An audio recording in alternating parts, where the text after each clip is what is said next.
qual de vós, querendo edificar uma torre, não se assenta primeiro a fazer as contas dos gastos, para ver se tem com o que a acabar? Para que não aconteça que depois de haver posto os alicerces, e não a podendo acabar, todos os que a virem comecem a escarnecer dele, dizendo: este homem começou a edificar e não pôde acabar.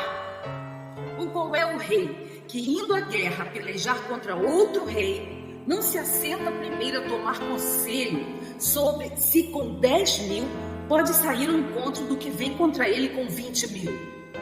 De outra maneira, estando o outro ainda longe, manda embaixadores e pede condições de paz. Assim, pois, qualquer de vós que não renuncia a tudo quanto tem, não pode ser meu discípulo. Lucas 14, de 28 a 33. Então, qual é o contexto desta parábola? Aqui, na verdade, tem duas parábolas. É a parábola do construtor e o rei guerreiro. Jesus contou essa parábola durante sua viagem da Galiléia para Jerusalém. Nessa ocasião, Jesus estava acompanhado de uma grande multidão. Na verdade, a grande maioria dessas pessoas tinha uma concepção completamente errada acerca de Jesus. Elas estavam seguindo o Senhor, pois o identificavam como um governante terreno e achavam que quando chegasse a Jerusalém, ele iria estabelecer seu reino e finalmente exaltar a nação de Israel. No entanto, essa viagem de Jesus a Jerusalém tinha um propósito completamente contrário ao que o povo pensava. Em Jerusalém, Jesus seria traído, preso, torturado, julgado e executado no Calvário. Então, num determinado momento, Jesus falou sobre o custo do discipulado e utilizou essas duas parábolas para poder exemplificar seu importante ensino. Então vamos resumir e explicar essa parábola.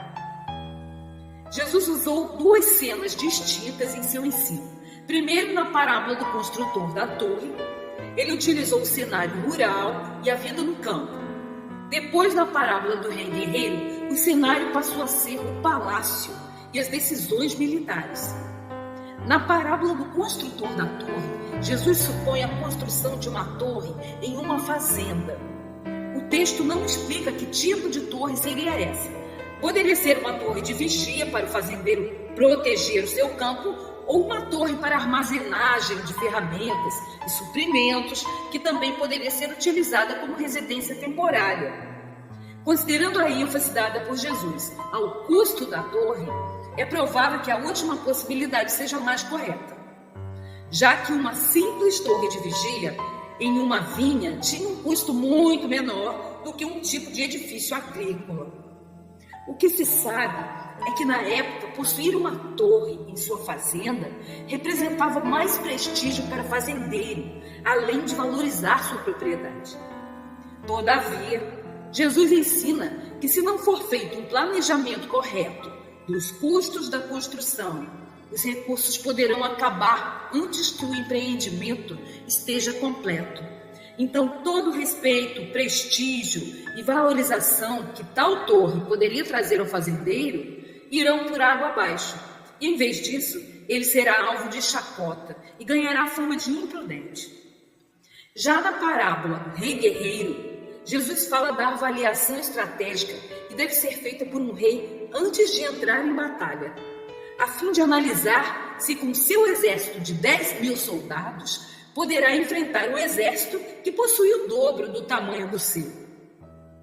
Essa avaliação precisa ser muito honesta e sincera, para que, se, caso julgar não ter condições de enfrentar seu oponente, o rei possa enviar uma comissão de embaixadores para apresentar um acordo de paz, antes que o exército inimigo venha até ele. Assim, não apenas seus recursos serão poupados, mas a vida de seus homens também. Então, essas duas parábolas são curtas e objetivas. Na do construtor da torre, a lição é bem clara: planeje e avalie o custo antes de agir. Já na segunda, a lição que segue é: avalie as possibilidades de sucesso, tome uma ação e esteja disposto a ceder. Entretanto, Quando colocamos essas duas parábolas como partes de um mesmo ensino, podemos perceber uma importante verdade. Na primeira, a do fazendeiro precisa tomar uma decisão. Isto é, ele pode fazer ou não fazer a torre. Mas na segunda parábola, o rei também precisa tomar uma decisão. Porém, ele não tem a liberdade do fazendeiro. Ele obrigatoriamente precisa fazer alguma coisa. Ou seja, ou vai à guerra ou cede um acordo de paz. Para entendermos esse ensino, não podemos anular o contexto da parábola. Jesus pronunciou essas palavras para uma multidão infestada de seguidores superficiais. Num primeiro momento, essas pessoas apresentavam desfrutar de uma liberdade de ação, isto é, construir ou não construir. Buscar verdadeiramente o reino de Deus ou continuar sonhando o ideal nacionalista, esperando um reino terreno. Se apoiar no fato de terem comido do maná no deserto ou comer do verdadeiro pão que desceu do céu, enviado por Deus, que está lá em Jó 6, 48 a 50.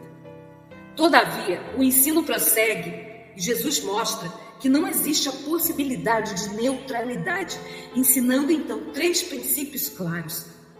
1. É preciso ponderar e planejar antes de tomar a ação. 2. É necessário que a ação seja tomada. 3. Porém, é preciso tomar a ação da maneira correta, isto é, partir para a direção certa, estar disposto a ceder. Essas pessoas precisavam ser confrontadas, precisavam entender que não poderiam permanecer como estavam. Elas tinham que saber o que realmente significava ser um discípulo do Senhor. Nesse mesmo capítulo, Jesus repete 3 vezes a sentença: não pode ser meus discípulos. Não podem ser discípulos, ressaltando que não era qualquer um que poderia segui-lo.